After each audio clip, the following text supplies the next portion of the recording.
Hello everyone, नमस्ते। कैसे हैं आप लोग? मेरा नाम दिवस द्विवेदी है और घटना सूत्र की इस खूबसूरत पहल में मैं आप सभी का स्वागत करता हूं, जहां पर हम आज लेकर आ रहे हैं करंट अफेयर्स के वीडियो सीरीज, जहां पर हम हिंदी में करंट अफेयर्स की सीरीज डिस्कस करेंगे। जिन करंट अफेयर्स में आप देखोगे, टाइम्स ऑफ इंडिया हो, चाहे द हिंदू हो, इंडियन एक्सप्रेस हो, सभी के जो आर्टिकल हैं यूपीएससी या सिविल सर्विसेज से रिलेटेड कवर किए गए हैं। इनमें आप पीडीएफ में आपको हिंदी और इंग्लिश दोनों में आपको पीडीएफ मिलेंगे। साथ ही साथ आपको इसमें एमसीक्यूज भी मिलेंगे, प्रैक्टिस क्वेश्चंस भी मिलेंगे, साथ ही साथ मेंस के जो क्वेश्चन आंसर वह भी आपको मिलेंगे। तो काफ़ी कॉम्प्रिहेंसिव सीरीज है जिसकी हम शुरुआत करने जा रहे हैं। तो कुछ आर्टिकल हैं जिन्हें हम देखेंगे, कुछ बीपीएससी स्पेसिफिक आर्टिकल हैं, उन्हें हम यहाँ पे कवर नहीं करेंगे। जो यूपीएससी स्टेट पीसीएस दोनों के लिए कंबाइंड इंपॉर्टेंट आर्टिकल उन्हें हम देखेंगे। पहला आर्टिकल बात करेगा नए चुंबकीय नैनोकण कैंसर के इलाज में कैसे मददगार हो सकते हैं। तो कुछ नैनो पार्टिकल्स हैं, आपको पता है, जो कैंसर इलाज में हेल्प करते हैं। उनमें कुछ रिसेंट डेवलपमेंट हुई है, उसके बारे में समझेंगे। मैग्नेटिक हाइपोथर्मिया के बारे में भी समझेंगे। इसके अलावा मेटी व यूनेस्को की जो हैदराबाद में तीसरा एआई रेडिएशन परामर्श हो रहा है, उसके बारे में भी हम समझेंगे। सूर्य के अंदर जो लोहा पाया गया पहले की तुलना में अपारदर्शी, उसके बारे में देखेंगे किस तरह से ये सूर्य की जो ऊर्जा है बाहर की तरफ जो निष्कासित होती है उसको कहीं ना कहीं चेंज करता है या उसमें इंटरफेयर होता है उससे, ये सारी चीज़ें देखेंगे। तो एक नया नया डायमेंशन, नई अप्रोच निकल के आई है, वह यहाँ पे हम समझेंगे। इसके अलावा स्वच्छ मतदाता सूची आधार कार्ड से जोड़ने का विकल्प यहाँ पर आया है, वह भी हम देखेंगे। क्या आधार कार्ड से जो वोटर लिस्ट उसको जोड़ा जाना चाहिए, नहीं जोड़ा जाना चाहिए, ये सारी चीज़ें हम समझेंगे। साथ ही साथ अगर आप देखेंगे कि इंडोनेशिया अभी निर्वनीकरण की तरफ बढ़ रहा है, जहाँ पर वो खेत तैयार करने के लिए वनों की बड़ी मात्रा में कटाई करने जा रहा है, उससे रिलेटेड आर्टिकल है। फिर पाकिस्तान सीमा घुसपैठ को रोकने के लिए जो एक निगरानी प्रणाली बनाई जा रही है, उससे संबंधित आर्टिकल है। विदेश मंत्री जयशंकर व रूबियो की जो वार्ता हुई है, उससे संबंधित जो भारत व्यापार समझौते हैं, वह बिंदु यहाँ पर हम समझेंगे। न्यायपूर्ण सीट आवंटन की आवश्यकता है, भविष्य के लिए तैयार कार्यबल का निर्माण हो, और 1997 में आचार संहिता बनी थी जो न्यायाधीशों की संपत्ति के बारे में थी। तो इन आर्टिकल को हम समझेंगे। पहला आर्टिकल बात करने जा रहा है, बात करेगा नए चुंबकीय कण कैंसर के इलाज में कैसे मददगार हो सकते हैं। तो अगर आप पाएंगे, सबसे पहले आपको ये जानना जरूरी है कि ये है क्या, न्यूज़ जान लेते हैं। तो आईएसटी जो है, गुवाहाटी स्थित उन्नत प्रौद्योगिकी अध्ययन संस्थान, वो एनआईटी नागालैंड, इसने क्या किया है, कैंसर इलाज के लिए मैग्नेटिक हाइपोथर्मिया तकनीकी का उपयोग करते हुए नैनो क्रिस्टलाइन कोबाल्ट क्रोमियम चुंबकीय नैनोकण विकसित किए हैं। अब आप सोचेंगे ये सब क्या पढ़ लिया आपने और ये समझ में नहीं आया क्या चीज़ें हैं।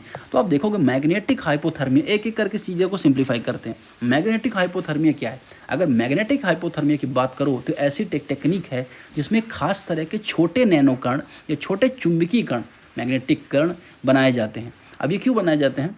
जब इन्हें एक बदलते हुए चुंबकीय क्षेत्र में रखा जाता है तो ये गर्मी पैदा करते हैं। तो जो मैग्नेटिक हाइपोथर्मिया के जो कण हैं, इन्हें जब चुंबकीय क्षेत्र में रखा जाता है तो ये गर्मी पैदा करते हैं। अब ये क्यों गर्मी पैदा की जा रही है?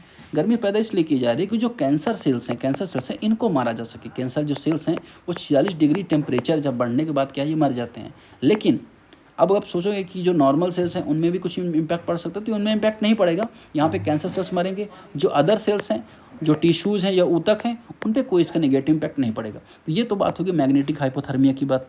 दूसरा है कोबाल्ट क्रोमाइट चुंबकीय कण। ये क्या है?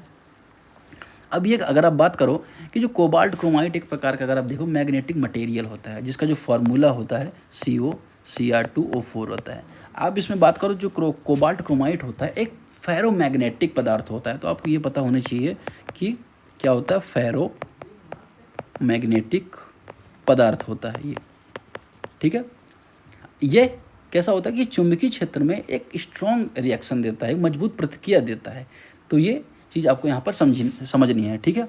अब अगर आप बात करो कि इससे दोनों से हो क्या रहा है, कोबाल्ट क्रोमाइट नाम का जो चुंबकीय कण है इसका इस्तेमाल किया जा रहा है, ठीक है। और इसमें गैडोलिनियम, अगर आप देखोगे, मतलब इसका इस्तेमाल प्लस गैडोलिनियम का इस्तेमाल, जो दुर्लभ एलिमेंट है, रेयर एलिमेंट है अर्थ का, इनका उपयोग कर गर्मी पैदा की जा रही है, ठीक है, या गर्मी पैदा करने की जो क्षमता है उसको बेहतर किया जा रहा है, ठीक है। तो ये चीज़ आपको यहाँ पर पता होनी चाहिए। अब क्या होगा इससे बेनिफिट, अगर आप देखोगे कि अभी तक जो कैंसर का इलाज तो कहीं ना कहीं महंगा था, तो इस विधि से आप देखोगे आसान व वहनीय या कम पैसे में इसको इलाज को संभव बनाया जा सकेगा, और साइड इफेक्ट्स भी कम होंगे। तो बहुत इसके बेनिफिट हैं, इसलिए आर्टिकल यहाँ पे इंपॉर्टेंट है। तो आपको पता होना चाहिए कि गुवाहाटी व इसने जो IIST है, इसने इन दोनों ने डेवलप किया है इसको, मैग्नेटिक हाइपोथर्मिया टेक्निक है। फिर कोबाल्ट क्रोमाइट चुंबकीय कण, कोबाल्ट क्रोमाइट का यूज़ किया गया है।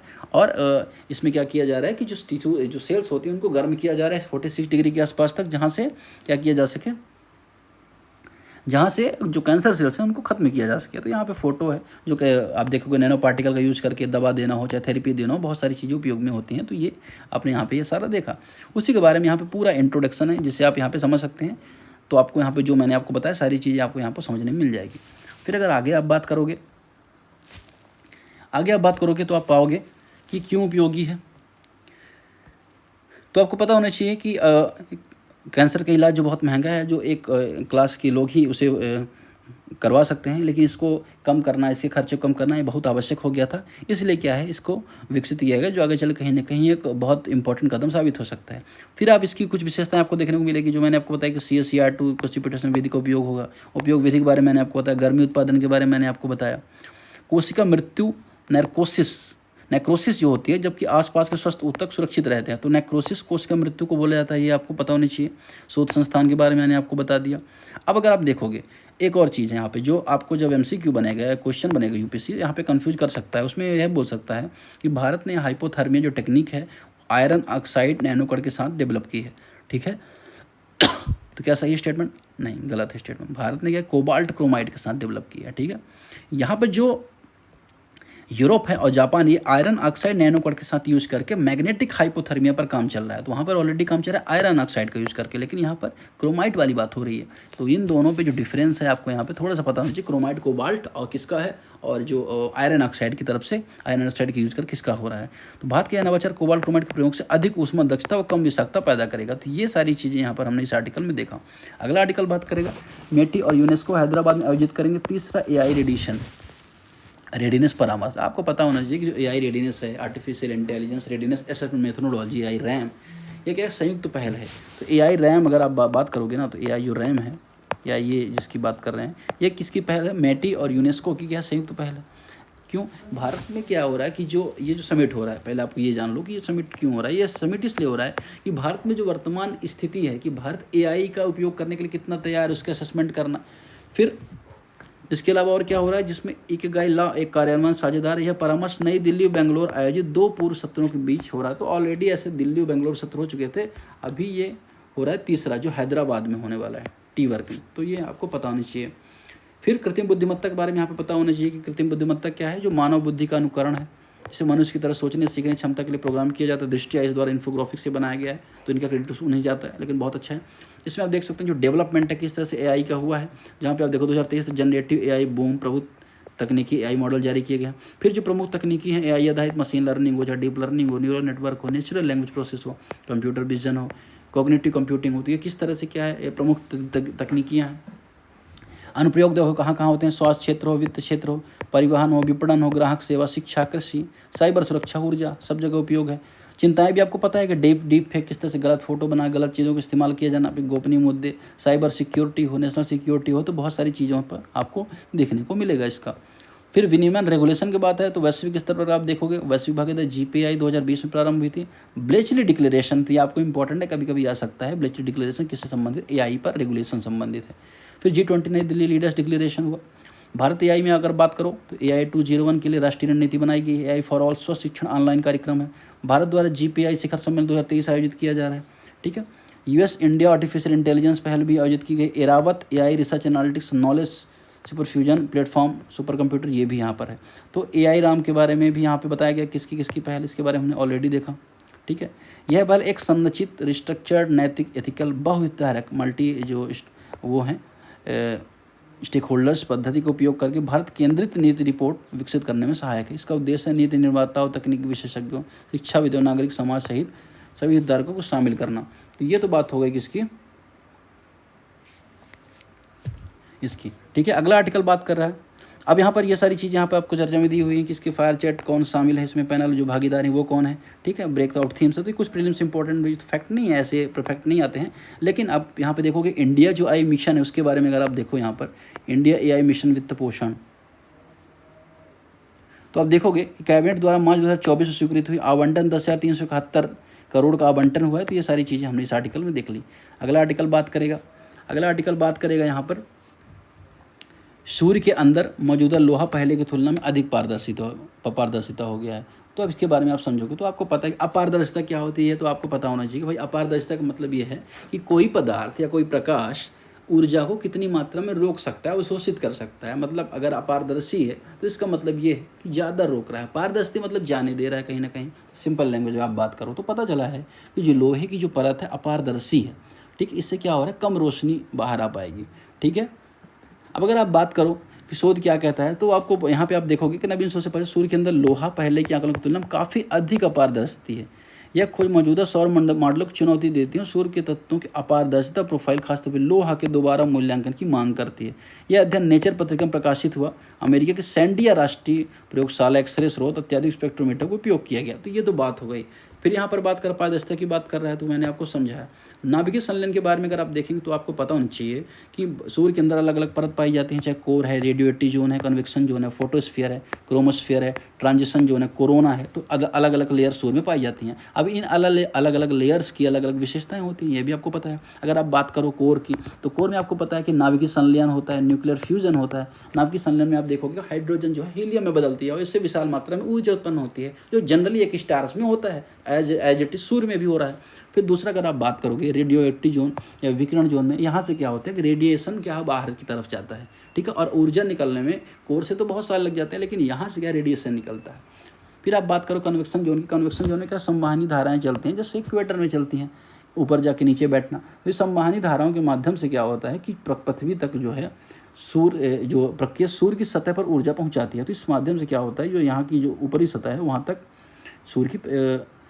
सूर्य की जो है पहुँच हो रही है यहाँ पर, ठीक है, सूर्य ऊर्जा की, ठीक है। फिर प्रकाश मंडल की बात करें तो यह सूर्य की दृश्य सतह है जहाँ से प्रकाश निकलता है। इसके बारे में हमने यहाँ पे समझ लिया, ठीक है। सन स्पॉट्स यहाँ पे देखे जाते हैं, तो सन स्पॉट्स यहाँ पे देखे जाते हैं, ठीक है। फिर उसके बाद क्रोमोस्फीयर की आप बात करोगे, क्रोमोस्फीयर आप बात करोगे तो आपको जो सिर्फ सूर्य ग्रहण के समय दिखाई देती है एक लेयर, वो क्रोमोस्फीयर बोलती है, जिसका जो टेम्परेचर है 6 से 50 से डिग्री सेल्सियस के आसपास होता है। तो ये कोरोना की बारे में बात करो तो कोरोना क्या होता है, सबसे बाहरी परत है, ठीक है। अब बहुत ही गर्म होती है, 10 लाख डिग्री सेल्सियस के आसपास यहाँ पे टेम्परेचर होता है, आपको पता होना चाहिए।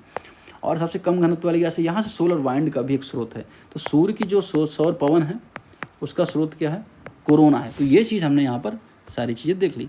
नवीन शोध से आपने मैंने बताया कि क्या चीज़ें हुई हैं, क्या पता चला, क्या नई खोज हुई है, जिसमें पता चला कि लोहा की जो है 10% अधिक अपारदर्शी है ना। तो बहुत ही मतलब आसान टॉपिक था, आपको समझ में आ गया होगा आई होप। इसमें कुछ ऐसी चीज़ें नहीं है। फिर आप बात करोगे मॉडल विसंगति, अभी सैद्धांतिक मॉडल जो है वो कुछ और बात कर रहा है, लेकिन इससे क्या हो रहा है, इससे पता चल रहा है कि लोहा कम पारदर्शी है। लोहे के बारे में बात करो तो लोहा क्या होता है, सबसे ज़्यादा सूर्य का सबसे अधिक प्रकाश अवशोषक होता है। तो इसलिए क्या हो रहा है कि कहीं ना कहीं ऊर्जा का जो प्रसार है उसको ये नियंत्रित कर रहा है, ठीक है। तो ये आर्टिकल हमने देखा। फिर आप बात करोगे महत्वपूर्ण आंकड़े यहाँ पर दिए हुए हैं, किसने खोजा, कौन सी मैगजीन में प्रकाशित, तो ये सारी बातें आप यहाँ पे पढ़ सकते हैं आसानी से। अब यहाँ बात कर रहे हैं हेलियोस्मोलॉजी, ध्वनि तरंगों के पैटर्न में विचलन को पकड़ा गया है, जिसमें अव्यक्तव ऊर्जा अवशोषण का पता चला है। तो हेलियोस्मोलॉजी इसके बारे में यहाँ पर बात कर रहा है, ठीक है। अगला आर्टिकल बात करें किसमें, स्वच्छ मतदाता सूची या आधार से जोड़ने का विकल्प, इसके बारे में बात करेगा। अब आप बताइए स्वच्छ मतदाता सूची आधार से जोड़ने पर विकल्प के बारे में अगर आप देखो तो आप क्या पाओगे, आप ये पाओगे कि हाल में क्या हो रहा है कि जो महाराष्ट्र में 5 महीने में 32 लाख से ज़्यादा नए मतदाताओं के नाम जोड़ दिए गए वोटर लिस्ट में। तो इससे प्रश्न ये उठा कि कहीं ऐसा तो नहीं है कि जो फेक वोटर ID कार्ड्स बनाए जा रहे हैं। अगर ऐसा है तो क्या किया जाना चाहिए। तो इलेक्शन कमीशन ऑफ इंडिया का मानना है कि आधार कार्ड से अगर हम लिंक कर देते हैं वोटर ID को, तो जो डुप्लीकेशन इसकी समस्या समाप्त हो जाएगी। क्योंकि आधार कार्ड जो यूजर्स का है उसको आईज हो चाहे फिंगरप्रिंट्स थम्स हो, उससे क्या होता है, वेरीफाई होता है। दूसरा जो मृत लोग हैं उनके जो फेक वोटिंग कराई जाती है वो खत्म हो पाएगा। तो ये ऐसा इलेक्शन कमीशन का मानना है। लेकिन सुप्रीम कोर्ट का अलग स्टेटमेंट है। सुप्रीम कोर्ट ऐसा मानता है कि जो आधार कार्ड से अगर वोटर ID को लिंक कराना, ये स्वैच्छिक होना चाहिए, अपनी इच्छा पर होना चाहिए, आवश्यक नहीं होना चाहिए, बाइंडिंग नहीं होना चाहिए।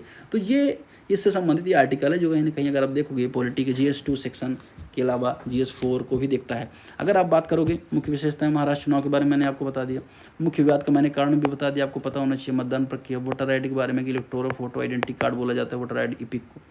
ECI के बारे में स्थिति, आधार लिंक प्रस्तावित किया था कि फर्जी हो, ये सारी चीज़ें हो सके मैंने आपको बताया। समस्या भी आपको मैंने लगभग ब्रीफली सारी चीज़ें आपको बता दी।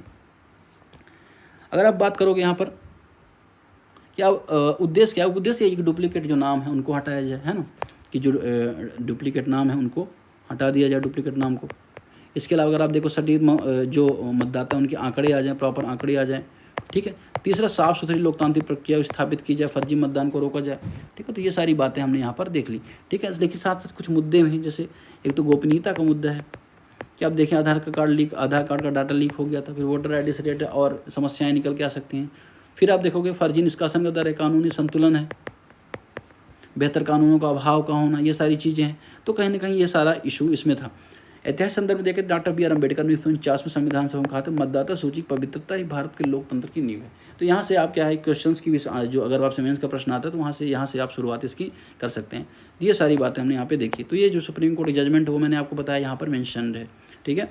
उसके बारे में अगर आप बात करो, अगले आर्टिकल के बारे में बात करो, इलेक्शन कमीशन ऑफ इंडिया के बारे में थोड़ा समझ लेते हैं। इलेक्शन कमीशन ऑफ इंडिया अगर आप देखोगे, ECI के बारे में अगर आप बात करो, ECI के बारे में देखोगे 3 सदस्यीय बॉडी है, 3 सदस्यीय, ठीक है, जहाँ पे एक तो election commission of India CEC होता है, chief election commissioner, plus 2 election commissioner होते हैं और ये आपस में मिलकर कार्य करते हैं, जाहिर सी बात है। और इनको जो इस्टेब्लिश किया गया था कब, अगर आप देखोगे तो 25 जनवरी 1950 को इलेक्शन कमीशन ऑफ इंडिया को इस्टेब्लिश किया गया था और राष्ट्रीय मतदाता दिवस इसी दिन मनाया जाता है।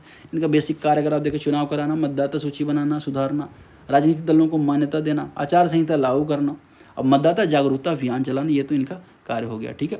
1993 में बेसिकली क्या हो गया, इसको बहुसदस्यीय बना दिया गया। तो ये चीज़ आपको यहाँ पे पता होना चाहिए। कहीं ना कहीं अगर आप देखोगे UPSC हो चाहे सुप्रीम कोर्ट हो, उसी तरह से election commission of India Bharat के लोकतंत्र की रीढ़ है। अगर चुनाव निष्पक्ष नहीं होंगे तो लोकतंत्र का आधार ही कमजोर हो जाएगा। इस वजह से क्या इलेक्शन कमीशन की जो इंपॉर्टेंस है हमेशा थी, हमेशा है और हमेशा बनी रहेगी। ये सारी चीज़ें हमने देखा। अगला आर्टिकल जो है विकास बनाम पर्यावरण की बात करता है, जहाँ पर आप देखोगे कि क्या हो रहा है कि इंडोनेशिया में खेती के लिए बहुत ज़्यादा वनों की कटाई हो रही है। इंडोनेशिया अगर आप देखोगे इक्वेटर के आसपास आता है, इसकी लोकेशन अगर आप देखोगे, ये सुमात्रा आइलैंड है, ये जावा आइलैंड है। इंडोनेशिया 12,000 से ज़्यादा आइलैंड को मिला के बना है। Give me a second. तो इंडोनेशिया क्या है, 12,000 से ज़्यादा आइलैंड को मिला के बना है। इसके अलावा अगर आप बात करो,